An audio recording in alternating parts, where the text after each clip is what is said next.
le carnet de voyage Matos 2 bis. Donc, dans l'autre épisode, je vous ai parlé du carnet Manu façon voyage tranquille, peinard.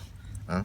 Mais, vous allez me dire, mais t'as pas parlé de crayon, t'as pas parlé de couleur. C'est là que je vais vous parler un tout petit peu de couleur et de crayon. Alors, on va plonger. Pour moi, au niveau des couleurs, c'est très simple. Vous les fabriquez.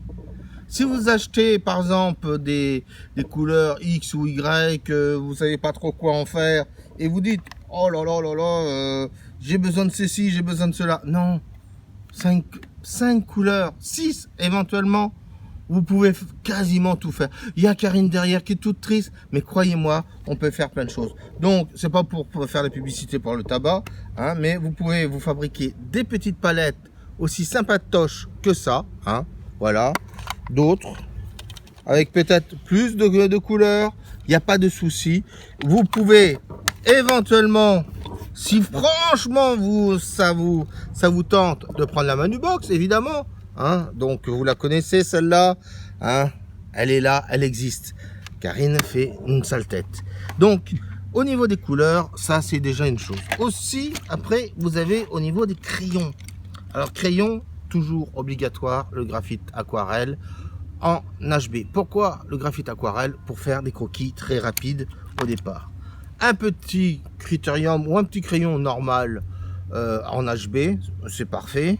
Si vous avez la possibilité de prendre le platinum ou un feutre ou quelque chose comme ça, si vous voulez faire des trucs à l'encre, et puis le reste, basta goose. C'est très simple, on va pas plus loin. Alors, donc ça c'était crayon, couleur, petite palette, mais Karine, elle serait plutôt du genre ça. C'est-à-dire, par exemple, prendre des trucs un peu de ce style-là, alors comme le Zigzag Book. Alors ça, c'est une nouveauté. Et on a... Voilà. Donc, et puis, vous pouvez vous en faire un collier, vous pouvez vous en faire un truc pour bronzer, il n'y a pas de souci.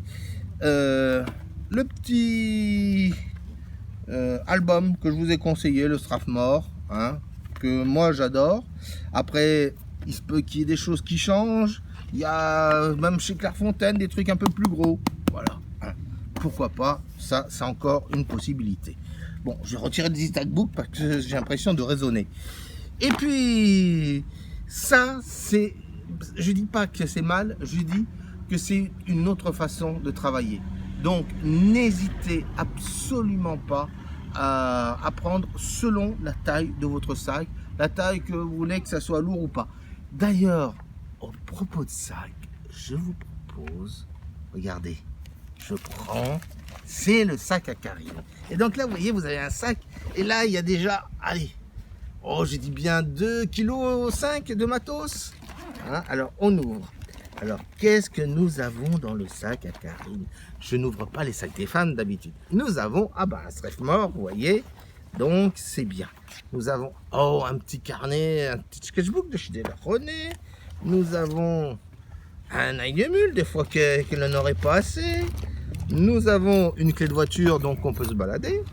Nous avons, je pense que c'est le truc à pinceau. Je ne sais pas combien il y a de pinceaux, mais je ne veux même pas savoir. Hein. Nous avons un super... Alors là, vous voyez, ça c'est le truc qu'il ne faut pas avoir en carnet de voyage. Enfin, surtout si vous voyagez, franchement. Après, si vous posez chez vous, tranquillou, pourquoi pas. Mais là, elle est... Mais je vous dis pas le poids qu'elle fait. Qu'est-ce qu'il y a encore? Ah, il y a encore des trucs à l'intérieur. Ah, non, ça c'est... je pense que c'est plus... Sur les côtés. Voilà. Donc, il y a des choses indiscrètes et des choses... Alors, je vais pas lui perdre ses clés. Ah non. Hein. Voilà. Il y a des choses sur le côté. Là, il n'y a rien. La fermeture. Ah, sur la fermeture. Ah, j'ouvre la fermeture. Et là, mon Dieu, c'est fou ce que nous avons... Oh là là. Alors, nous avons des pintels, des trucs... Des stylos, c'est une très bonne idée d'ailleurs les stylos, vous pouvez aussi les utiliser. Les pits, très bonne idée aussi, hein, en sépia, ça peut être aussi une bonne solution.